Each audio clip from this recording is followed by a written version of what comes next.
நீதிமொழிகள் 30ஆம் அதிகாரம்.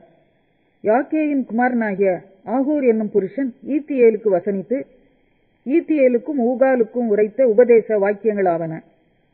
மனுஷர் எல்லாரிலும் நான் மூடன், மனுஷருக்கு ஏற்ற புத்தி எனக்கு இல்லை.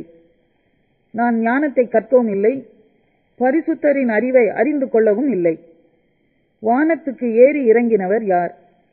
காற்றை தமது கைப்பிடிகளில் அடக்கினவர் யார்? தண்ணீர்களை வஸ்திரத்திலே கட்டினவர் யார்? பூமியின் எல்லைகளையெல்லாம் ஸ்தாபித்தவர் யார்? அவருடைய நாமம் என்ன? அவர் குமாரனுடைய நாமம் என்ன? அதை அறிவாயோ? தேவனுடைய வசனமெல்லாம் புடமிடப்பட்டவைகள். தம்மை அண்டிக் கொள்கிறவர்களுக்கு அவர் கேடகமானவர். அவருடைய வசனங்களோடு ஒன்றையும் கூட்டாதே. கூட்டினால் அவர் உன்னை கடிந்து கொள்வார், நீ பொய்யனாவாய். 2 மனு உம்மிடத்தில் கேட்கிறேன், நான் மரிக்கும் பரியந்தமும் அவைகளை எனக்கு மறுக்காமல் தாரும். மாயையையும் பொய் வசனிப்பையும் எனக்கு தூரப்படுத்தும். தரித்திரத்தையும் ஐஸ்வர்யத்தையும் எனக்கு கொடாதிருப்பீராக. நான் பரிபூரணம் அடைகிறதினால் மறுதலித்து கர்த்தர் யார் என்று சொல்லாதபடிக்கும், தரித்திரப்படுகிறதினால் திருடி என் தேவனுடைய நாமத்தை வீணிலே வழங்காதபடிக்கும் என் படியை எனக்கு அளந்து என்னை போஷித்தருளும். எஜமான் இடத்தில் அவனுடைய வேலைக்காரன் மேல் குற்றம் சுமத்தாதே. அவன் உன்னை சபிப்பான், நீ குற்றவாளியாக காணப்படுவாய். தங்கள் தகப்பனை சபித்தும் தங்கள் தாயை ஆசீர்வதியாமலும் இருக்கிற சந்ததியாரும் உண்டு. தாங்கள் அழுக்கற கழுவப்படாமல் இருந்தும் தங்கள் பார்வைக்கு சுத்தமாக தோன்றுகிற சந்ததியாரும் உண்டு. வேறொரு சந்ததியாரும் உண்டு. அவர்கள் கண்கள் எத்தனை மேட்டிமையும் அவர்கள் இமைகள் எத்தனை நெருப்புமானவைகள். தேசத்தில் சிறுமையானவர்களையும் மனுஷரில் எளிமையானவர்களையும் பட்சிப்பதற்கு கட்கங்களை ஒத்த பற்களையும் கத்திகளை ஒத்த கடைவாய் பற்களையும் உடைய சந்ததியாரும் உண்டு. தா தா என்கிற 2 குமாரத்திகள் அட்டைக்கு உண்டு. திருப்தி அடையாத 3 உண்டு.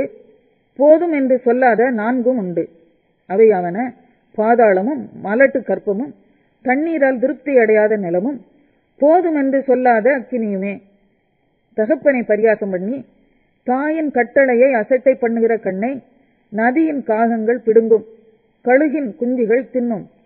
எனக்கு மிகவும் ஆச்சரியமானவைகள் 3 உண்டு. என் புத்தி கட்டாதவைகள் 4 உண்டு. அவையாவன ஆகாயத்தில் கழுகினுடைய வழியும், கன்மலையின் மேல் பாம்பினுடைய வழியும், நடு கடலில் கப்பலினுடைய வழியும், ஒரு கன்னிகையை நாடிய மனுஷனுடைய வழியுமே. அப்படியே விபசார ஸ்திரீயினுடைய வழியும் இருக்கிறது. அவள் தின்று தன் வாயை துடைத்து நான் ஒரு பாவமும் செய்யவில்லை என்பாள். 3 நிமித்தம் பூமி சஞ்சலப்படுகிறது, 4 அது தாங்க மாட்டாது. அரசாளுகிற அடிமை நிமித்தமும் போஜனத்தால் திருப்தியான மூடனின் நிமித்தமும் பகைக்கப்படத்தக்கவளாய் இருந்தும் புருஷனுக்கு வாழ்க்கைப்பட்ட ஸ்திரீ நிமித்தமும் தன் ஆட்சியாருக்கு பதிலாக இல்லாளாகும் அடிமை பெண்ணின் நிமித்தமுமே. பூமியில் சிறியவைகளாய் இருந்தும் மகா ஞானம் உள்ளவைகள் 4 உண்டு. அவையாவன அற்பமான ஜந்துவாய் இருந்தும் கோடை காலத்திலே தங்கள் ஆகாரத்தை சம்பாதிக்கிற எறும்பும், சத்துவமற்ற ஜந்துவாய் இருந்தும் தங்கள் வீட்டை கண்மலையிலே தோண்டி வைக்கும் குழி முசல்களும், ராஜா இல்லாதிருந்தும் பவுஞ்சு பவுஞ்சாய் புறப்படுகிற வெட்டுக்கிளிகளும், தன் கைகளினால் வலையை பின்னி அரசர் அரமனைகளில் இருக்கிற சிலந்தி பூச்சியுமே.